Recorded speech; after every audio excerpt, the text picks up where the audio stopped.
Police have tracked down the cremated remains of a Hendersonville man's father. Yesterday, he told us he didn't know where the ashes were after South Park Funeral Home shut down.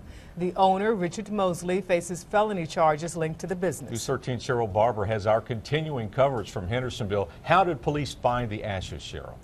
Well, William Suggs said that they were tracked down at a crematorium in South Carolina.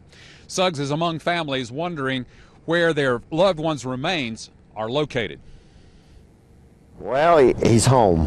He's come home, man. Just a few minutes after the precious remains of his father were returned to him, William Suggs paused to honor his hero. My dad was in Korea, 2 wars in Vietnam, and remember in the 70s and 80s of hearing the stories of the missing POWs, and I said, you know, that's what I feel like now while we were trying to figure out where his remains were, was I feel like my dad's lost in Vietnam, you know. William spent days wondering where his father's body was. He had no proof of a cremation following his father's funeral and told us yesterday no one had any answers. Today he's relieved the case has been solved.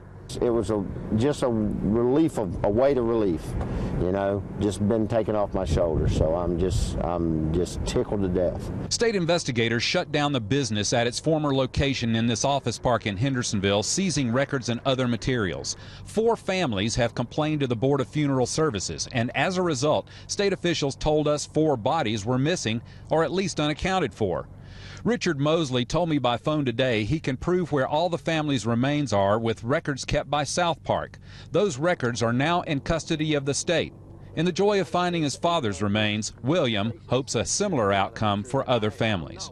All I can say to them is I certainly have sympathy for them, and I know what they're going through, but I think if they'll just be patient, you know, I think getting the word out there and getting this news story out there has certainly helped, and the police department at the city has certainly done their job now, and I appreciate that. For other families, this is not the end of the story. We spoke to several families today worried about whether the cremated remains that South Park gave them are those of their loved ones. Reporting live in Hendersonville, I'm Sherrill Barber, News 13.